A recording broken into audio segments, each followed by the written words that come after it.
माजूल किया जाता है या उसकी, तो उसको अपनी कैफियत का पता चलेगा। अहले सलूक की अर्ज़ कर रहा हूँ। अहले सलूक को बिल्कुल अपनी कैफियत का अंदाज़ा होता है, बिल्कुल। देखो, एक नशे वाला नशा करता है, अब वो दोबारा नशा कब करता है? जो पहला तलब होने लगती है ना, क्योंकि पहला उतरने लगता है। तो यही हाल है बिल्कुल उसका भी। उसको फौरन पता होता है मेरा नशा उतर रहा है, अब क्यों उतर रहा है ये, आगे समझो ये कैफियत क्यों मेरी बदल गई। मियाँ, तो वो जो हालत कब्ज़ तारी होती है, यानी हालत कब्ज़ तारी होना एक अलग बात है। मैं उसमें जैसे बात लोग फरमाते हैं कि बल्कि हिकम अताइया में फरमाया कि तू नाफरमानी से बच, ना से बच, क्या ऐसा नहीं हो कि तेरा सारा मामला ज़ाया हो जाए। और कभी ऐसा होता है कि तेरा मामला ज़ाया हो जाए, तुझे पता भी नहीं चलेगा, ये तेरी तरक्की रुक जाएगी और तू उसी जोन में रहेगा कि मैं अभी तक तो चल ही रहा हूँ, मेरे गुनाहों की वजह से अगर मेरी करामतें बंद हो जाती तो मैं तो दमदरूद कर रहा हूँ, अभी तक फ़ायदा कर रहे हैं, तो उसको बातों का एहसास भी नहीं होता है। ये क्या मुराद है? बात यह है कि अगर किसी सालिक के साथ ऐसी बात होती है जब, तो उसमें कसालत पैदा हो जाती है। सबसे पहला उसका नतीजा ये होता है कि वो अताअत जिस खूबी से और जिस दिल जमी से कर रहा होता है ना, उसमें कसालत आने लगती है।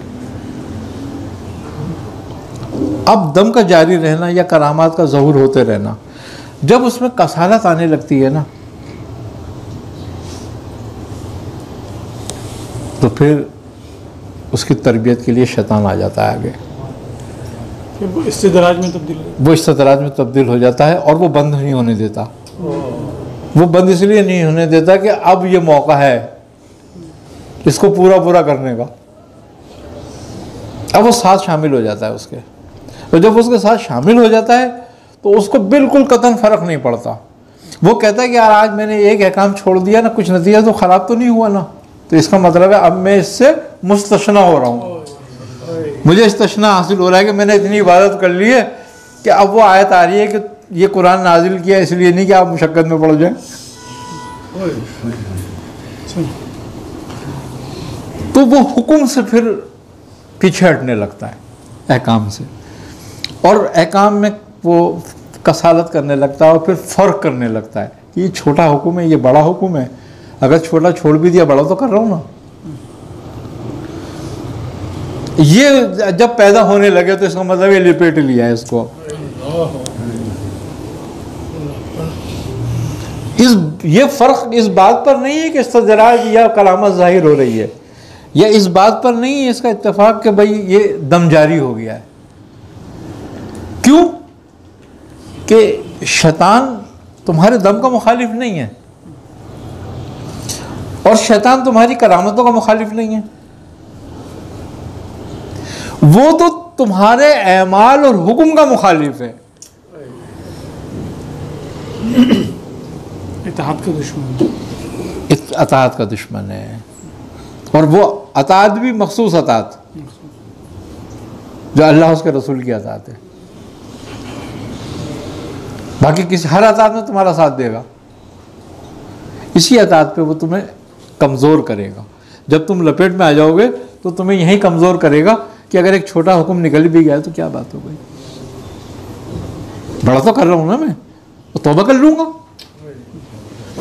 और फिर बाज़ औक़ात तो अगर ये भी ख्याल है तौबा कर लूँगा तो अभी गुंजाइश है थोड़ी इसके पास, लेकिन अगर उसको ये ख्याल हो जाए कि निकल गया कोई बात नहीं, बड़ा तो कर रहा हूँ मैं,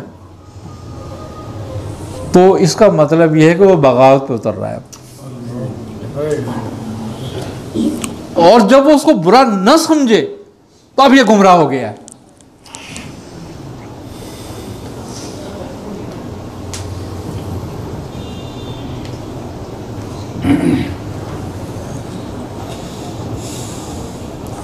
अताअत छोटी बड़ी नहीं होती, हुक्म छोटा बड़ा नहीं होता, हुक्म बादशाह का है।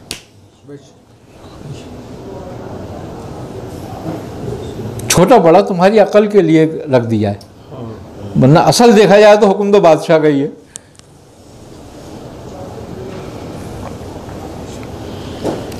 और फिर सालिक जो होता है ना, एक मर्तबे पे होता है, यानी कि एक मकाम पे होता है, वो अथॉरिटी होता है, एक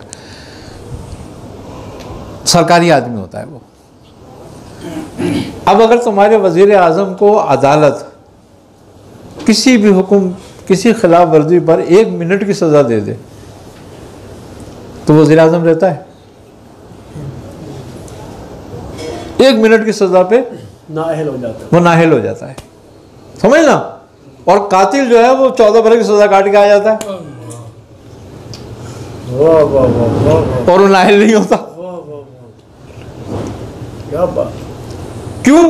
कि वो जिम्मेदार था जिसने 1 मिनट की सज़ा के बाद वो नाअहल हो गया, वो जिम्मेदार नहीं है। जिम्मेदारी छिन गया। हाँ, अब ये सालिक जो होता है जिम्मेदार होता है, ये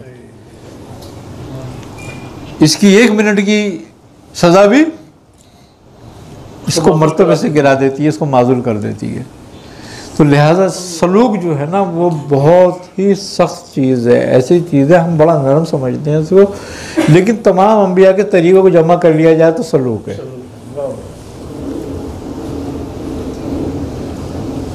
और कोई भी नबी अल्लाह की नाफरमानी को अच्छा समझता है क्या? इससे बड़ा गुनाह ही नहीं समझता किसी बात को भी।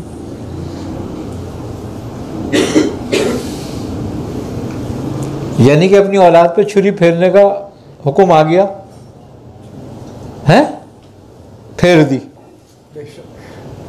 नबी तो इस कमाल अतात पे होता है।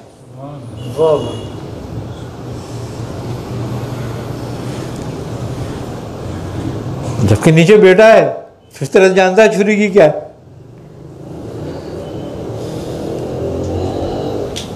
चलाई ना, बगैर चलाए दुम्बा नहीं आया था, अपना काम कर दिया था उन्होंने। तो नबी इस कमाल पर होता है अतात की, उसके लिए कोई चीज दूसरी काबिल कबूल नहीं होती उसके रब के अलावा, हुक्म के अलावा। क्या बात। अपनी औलाद से ज्यादा किसी को भी कोई प्यारा नहीं होता।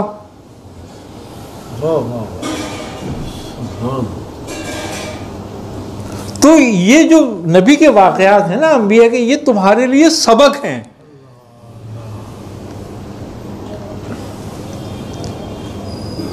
उनके जरिए तुम्हारा किरदार बनाया जा रहा है, तुम्हारी फितरत बनाई जा रही है। ये ऐसे जैसे आपने बताया कि वो बंदों के साथ हो जाता है, क्योंकि हम तो ये देखते हैं ना कि यार लोग तो अभी हमारे पास आ रहे हैं, अभी भी हमारे को इज्जत कर रहे हैं बड़ी, हालांकि अंदर से हम बिगड़ चुके होते हैं। तो अब इसको किस तरह से आदमी रजू करे इसके लिए? बात यह है कि इसका रुजू जो है ना इस तरह से है कि पहले तो हम अपने तमाम अमाल पे नज़र करें जो हम कर रहे हैं, कि इसमें हमारी अपनी मर्ज़ी कहाँ तक है और शरीयत का हुक्म कहाँ तक है। हम उससे तजावुज़ करके कर रहे हैं या उसके अंदर रहकर कर रहे हैं। और अगर हम उससे ज़रा भी तजावुज़ कर रहे हैं तो हम वापस आ जाएं अपनी जगह पर। अहमाल, अपने अहकाम, अपने तौर तरीके, अपनी ज़िंदगी, और फिर सबसे बड़ी बात अपनी कैफियत। और वो कैफियत क्या है कि अताअत पर क्या कर रही है और नाफरमानी पे क्या कर रही है। अगर नाफरमानी पे मुस्तरिब नहीं है और अताअत में कसालत हो रही है तो बिगड़ गया है। लेकिन अताअत पे इत्मीनान हो रहा है और हुक्म उज़ूली पर या अहकाम की खिलाफ वर्जी पर मुस्तरिब हो रहा है, तो अभी राह खुली हुई है। बुजुर्ग कहते हैं कि हर वली का एक माजी है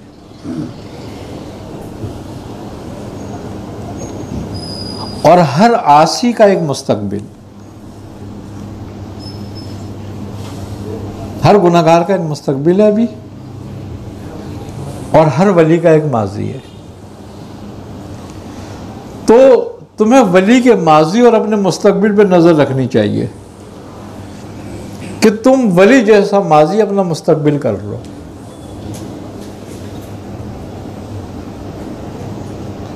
तो तुम भी वली हो जाओगे। और खूबी की बात यह है कि उसका कमाल ये है तौबा पर कि तूने जहां तौबा की वहीं से तेरी जिंदगी का आगाज हो गया।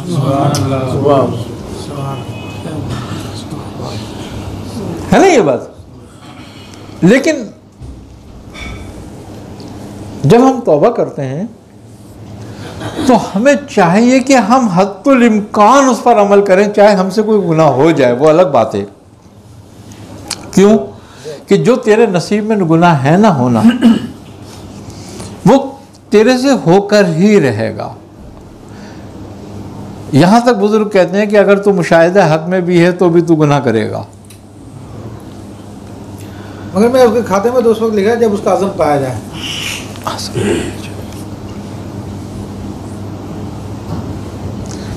कोई वली गुनाह से महफूज नहीं होता, बच नहीं सकता जब तक उसकी रजा ना हो, और कोई नबी गुनाह कर नहीं सकता, इसलिए कि उसको उसके रब ने मासूम किया है और उसका रब उसको गुनाह से बचा रहा है। तो जिसका रब गुनाह से बचाएगा वो कभी गुनाह नहीं कर पाएगा। लेकिन जिसने गुनाह छोड़ा इसलिए कि वो रब तक जाए, उसके रास्ते में जरूर आएगा। उम्मीद और खौफ में रहो। तो उम्मीद और खौफ जो है वो क्या है?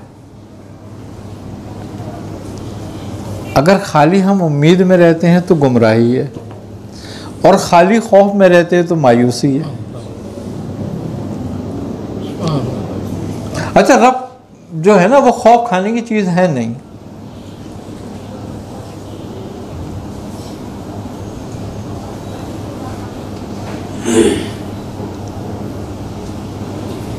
वो तो मोहब्बत करने और इश्क करने का नाम है। और तुम जिससे इश्क करते हो, मोहब्बत करते हो, उससे खौफ खाते हो क्या? खौफ तो वो खाता है जो उसको नहीं पहचानता कि ये कितना करीम है। तो खौफ और उम्मीद अगर तेरी अपनी है तो गुमराह कौन है, और अगर उसकी तरफ से है तो बेहतरीन है। जैसे उसने खौफ और उम्मीद के कहा के दरमियान रहो, यानी कि जो उम्मीद पर होता है वो अपने अमल छोड़ देता है, और जो खौफ पे होता है वो फजल छोड़ देता है।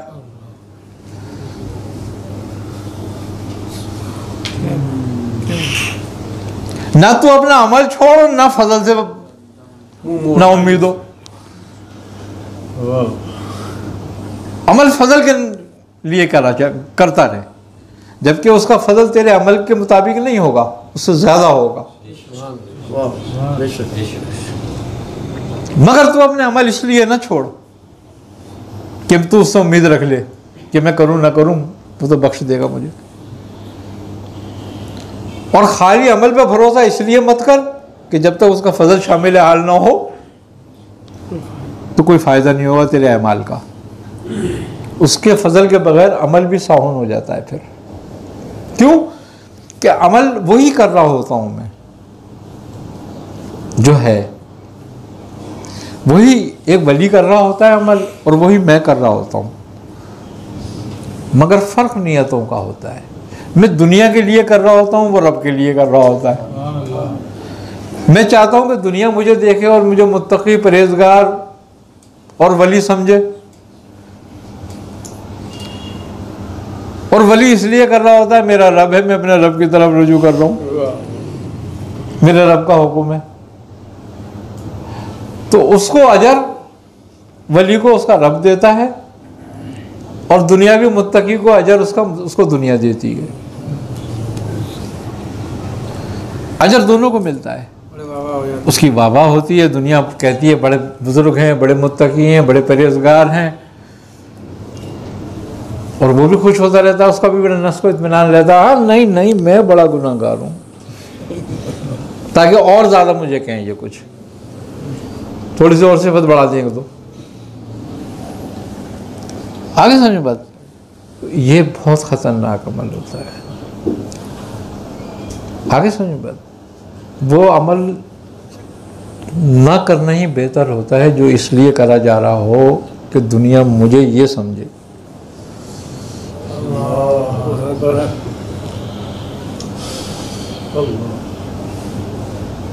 आई ना समझ बात, क्यों कि अल्लाह की नज़र में वो सबसे बदतरीन शख्स है जो उसकी इबादत खल्क के लिए कर रहा हूँ। सीधे सीधे शिर्क की तरफ जाती है बात। हाँ, मुशरिक है वो, इसलिए कि वो इबादत तो उसका नाम लेके कर रहा है, कर रहा खल्क के लिए और अपने नफ्स के इत्मीनान के लिए। ये माबूद इम्कनाई है।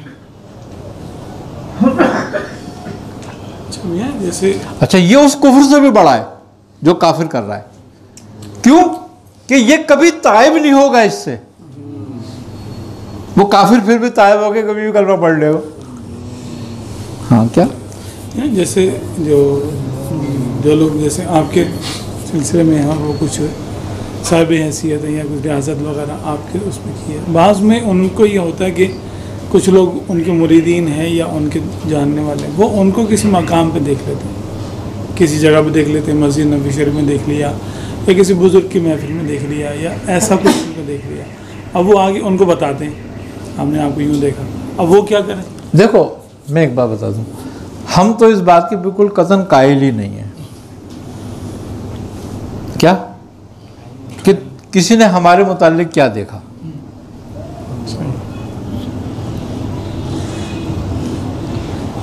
हमें क्या दिखता है, असल बात ये है।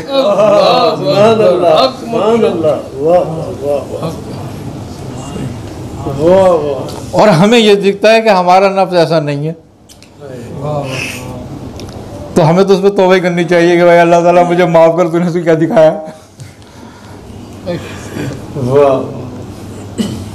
आगे समझ में बात। या उसमें जो यानी जो हमारे धोखा आता है, हम लोगों को ये भी आता है कि भाई मुबशरात जो हैं, नेक देखा जो हैं, या तो बंदा खुद देखता है या उसके बारे में दूसरों को दिखाया जाता है, तो ये भी यानी कौल अकवाल। देखो, नबी करीम सल्लल्लाहु अलैहि वसल्लम का भी फरमान है कि मेरे बाद दुनिया में जो कुछ रह जाएगा वो सच्चे ख्वाब होंगे, जो नबूवत का 46वां हिस्सा है वो रह जाएगा। अब बात यह है कि मुसीबत तो यह है कि ना देखने वाला नेक है और न जिसके लिए देख रहा है वो नेक है। मसला तो यह है सारा। तो फिर मैं कैसे भरोसा करूँ इस बात पे कि भाई ये इसने मेरे लिए सही देखा। भाई ठीक है, अल्लाह ने तुझे जो दिखाया वो उसकी मर्जी थी, मेरी हालत जो है वो मैं जानता हूँ। इसकी आजमाइश हो सकती है इसमें, बिल्कुल आजमाइश हो सकती है, खुशअकीदगी होगी, बस कुछ भी हो सकता है, मकसद वही है, उसने जन रखता होगा। हाँ, लिहाजा इस बात पे हमें तो कभी भी फूलना नहीं चाहिए, वो नहीं हुआ। हाँ, सही। बल्कि जब कोई ख्वाब सुनाता है ना इनके कोई ऐसा वैसा, तो फिर तो इस्तग़फ़ार करने को दिल चाहता है, बस इस्तग़फ़ार करते रहो, बैठे हुए पता नहीं कौन से गुनाह में गिरफ्तार होने वाले हो। अल्लाह, आजमाइश का पेश खेमा तो नहीं। हाँ, ये पहले हो सकता है बशारत दी जा रही है, कोई समझ जा तू किसी मकसद ये कि जब वो हिदायत देता है ना, किसी और के जरिए दिलवा देता है। सुभान अल्लाह, जरूरी नहीं कि मुझे हिदायत करे, पैगाम भेज दिया, पैगाम भेज दे किसी के जरिए। तो ये इन बातों को बुजुर्गों ने बड़ा बुरा समझा है, मेला दिखाने की बात है। हाँ, वो तो कहते हैं भाई तू बस तू अपने ऊपर नजर रख, बाकी कौन तेरे बारे में क्या कह रहा है तू इस चक्कर में मत रह, जब ही महफूज रहेगा। हाँ, क्योंकि शैतान तेरे पास किस शक्ल में आ रहा है नहीं पता, और वो कभी तेरी मुखालिफ थोड़ी करेगा, वो आन के तेरी तारीफ करेगा। ये भी हो सकता है उसको शैतान ही अच्छा बन के नजर आया हो। बस वो हमारे मियाँ साहब तो फरमाते थे, कहते थे बेटा उस आदमी से हमेशा बचना और उसकी बात पर यकीन न करना जो तुम में नहीं है और वो बयान करे। अब तुम अपने बारे में जानते हो कि तुम में क्या नहीं है।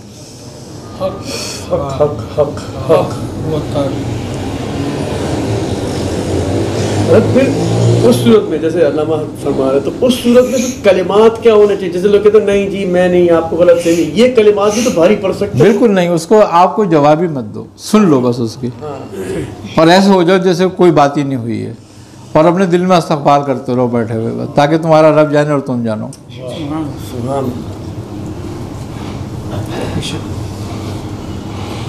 आई ना समझ में बात? ये एहतियात है एक।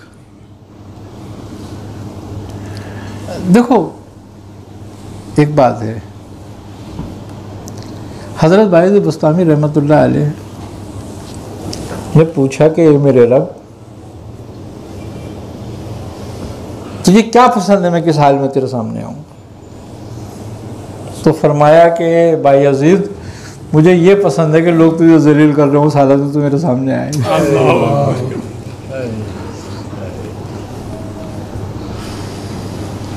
अब जब बशारतें दे रहे हो लोग तुम्हें, तो क्या करोगे तुम?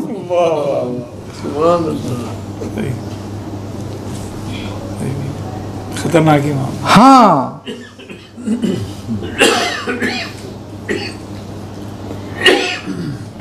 जो सवाल ये है, ये जो हज़रत आदम अलैहिस्सलाम ने कहा था वो क्या ये दरख्त गंदम थी या कोई और था? जी देखो इस बात का तो खैर कोई बात ही नहीं है, इस पर तो बहुत सारे झगड़े हैं और उलमा ने मुख्तलिफ बातें करी हैं उस पर, तो हाँ उसमें कोई बात नहीं है। असल बात तो जो थी वो गंदम था या कुछ और था, जो भी कुछ था वो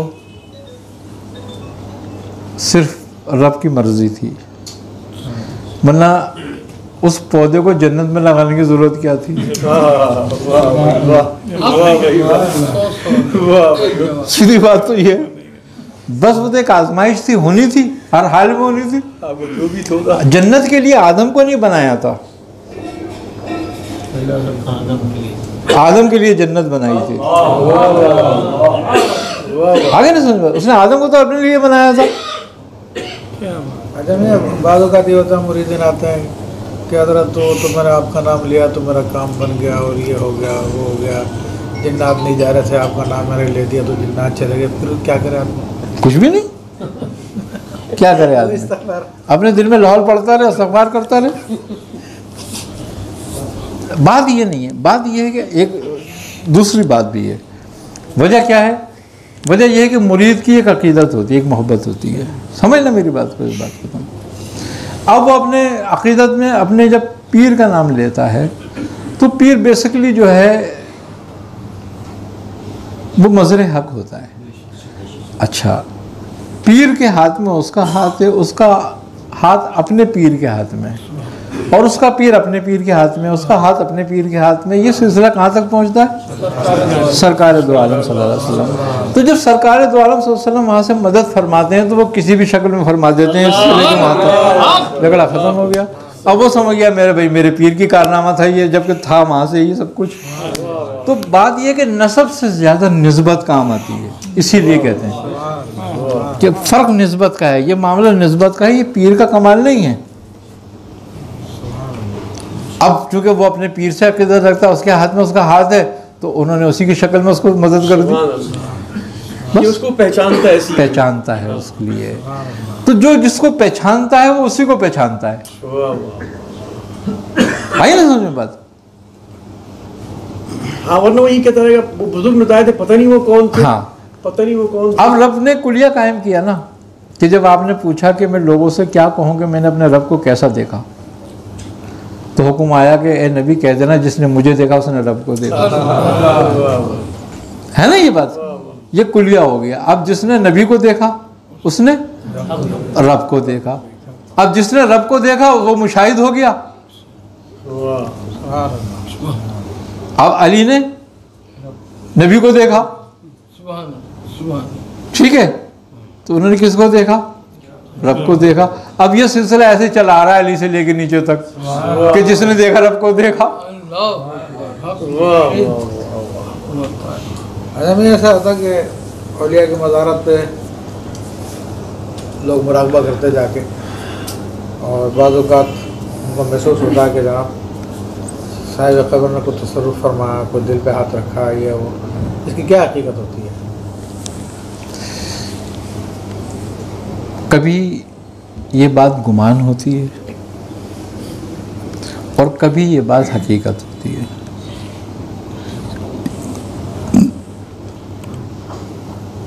जैसे कि हज़रत ख्वाजा मुईनुद्दीन चिश्ती रहमतुल्लाह अलैह थे, जब हज़रत अली हजवीरी रहमतुल्लाह अलैह की बारगाह में हाजिर हुए तो आपको हुक्म हुआ, बल्कि पीछे से हुक्म आया था कि वहाँ रुकना, और जब वो इजाज़त दें तब आगे बढ़ना।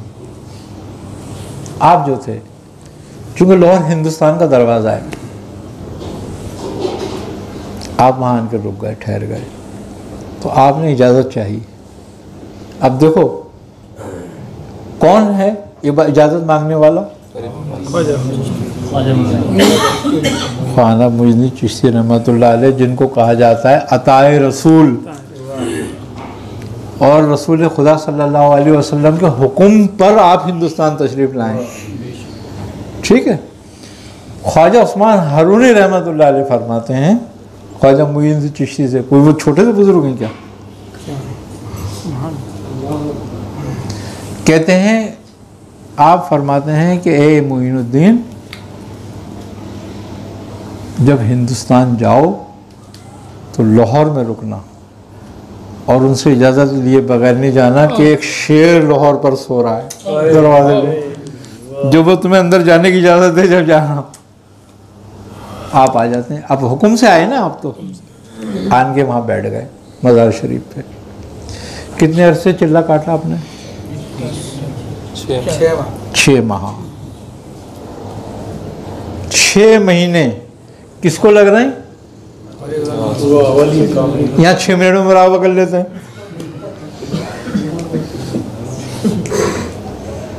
6 महीने बैठे हुए हैं आप किले में, क्या बात, और रियासत कर रहे हैं कि कोई हुक्म आ जाए कि मैं क्या करूं। 6 महीने के बाद आपको बशारत होती है कि हमने हिंदुस्तान तुम्हें दिया, जाओ। तो इसका मतलब हिंदुस्तान कौन लेके बैठा हुआ था?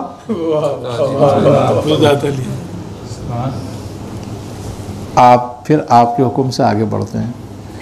अब वही मुफ्ती साहब की बात के मज़ार पे जाते हैं, 6 मिनट मुराकबा करते हैं, तसर्रुफ हो जाता है। तो ख्वाजा मुईनुद्दीन चिश्ती को क्यों नहीं हुआ? वो 6 महीने की बैठे रहे। सुल्तान बाहू खुद आपके दरबार में बैठे रहे पीर की तलाश में कि आप कोई हुक्म फरमाएं तो मैं कहाँ जाऊं। बाद रिवायतों में 4 से 6 महीने का